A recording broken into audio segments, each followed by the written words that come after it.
Welcome to our channel. Today we how to transfer life coverage with Principal Financial, detailed guide step by step clearly.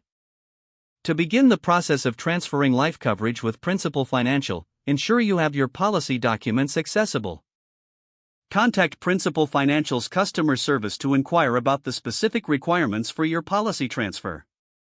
Make a list of any personal information you may need, such as your policy number, social security number, and contact information.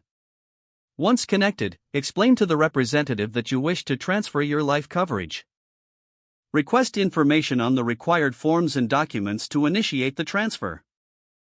Fill out the necessary forms as provided by the representative. Double-check all entered details for accuracy before submission to avoid delays. Gather any additional documentation that may be required, such as identification or proof of insurability.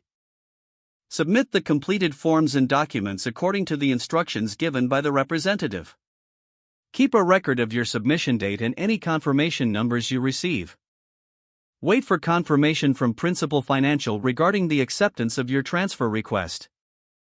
Once you receive confirmation, review the new policy documents thoroughly. Ensure that all details, including coverage amounts and beneficiaries, are correct. Maintain communication with Principal Financial for any follow-up questions or concerns. After the transfer is completed, keep an eye on future statements to ensure everything is in order. Stay informed about any policy updates or options available to you moving forward. If the page does not load, refresh the browser or try again in a private or incognito window. Make sure you are using the correct email address, then retype it carefully to avoid small typos.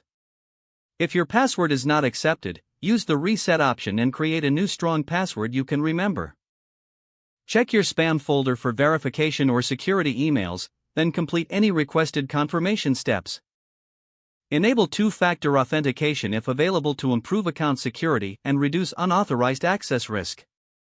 After signing in, review your profile details so your contact information and settings are accurate and current. If you see an error message, note it down and try again after restarting your device and internet connection. Log out when you finish, especially on shared devices, to keep your account and payment information secure.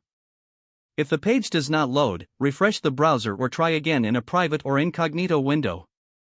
Make sure you are using the correct email address, then retype it carefully to avoid small typos. If your password is not accepted, use the reset option and create a new strong password you can remember. Check your spam folder for verification or security emails, then complete any requested confirmations. Don't forget to like this video and subscribe to our channel for more step-by-step tech guides.